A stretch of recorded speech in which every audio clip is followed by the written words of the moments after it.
საქართველოს ეროვნული ბიბლიოთეკის წიგნის მუზეუმი მასპინძლობს გამოფენას, რომელიც ქართული ანბანისა და საანბანო სახელმძღვანელოების განვითარების ისტორიას ასახავს. აქ წარმოდგენილია იშვიათ გამოცემათა ფონდში დაცული წიგნები. ექსპოზიცია ნათლად გვიჩვენებს თუ როგორ იცვლებოდა წერა-კითხვის სწავლების მეთოდები, რა ტიპის სახელმძღვანელოები იბეჭდებოდა სხვადასხვა პერიოდში, როგორ ყალიბდებოდა და იცვლებოდა მათი სტრუქტურა, შინაარსი და გაფორმება. გამოფენა გვიამბობს რა გავლენა მოახდინა იაკობ გოგებაშვილის დედაენამ ქართული საანბანო ლიტერატურის განვითარებაზე. ექსპოზიციის ხილვას დამთვალიერებელი ეროვნული ბიბლიოთეკის წიგნის მუზეუმში ერთი თვის განმავლობაში შეძლებს. გამოფენა მიეძღვნა დედაენის გამოცემიდან 150 წლის იუბილეს, საიუბილეო წელია და აქედან გამომდინარე ჩვენც გადავწყვიტეთ, რომ მსგავსი გამოფენა მოგვეწყო.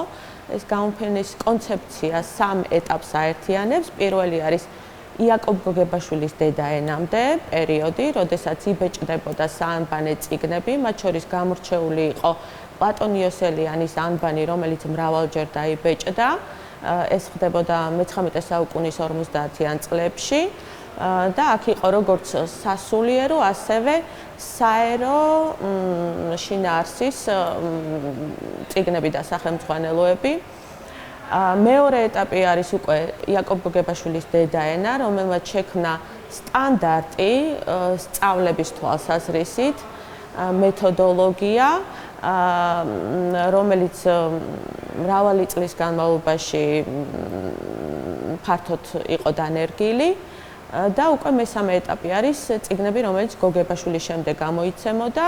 ეს უკვე არის მე-20 საუკუნის დასაწყისი და შემდგომი პერიოდი. წიგნის მუზეუმში დროებითი გამოფენა მუდმივი ექსპოზიციის პარალელურად ეწყობა. ეროვნული ბიბლიოთეკის სტუმრებს შესაძლებლობა აქვთ დაათვალიერონ პირველი ქართული გამოცემები, მეფე ვახტანგ მე-6-ის სტამბაში დაბეჭდილი წიგნები, წმინდა ილია მართლის პირადი ბიბლიოთეკა და ვეფხისტყაოსნის უნიკალური კოლექცია.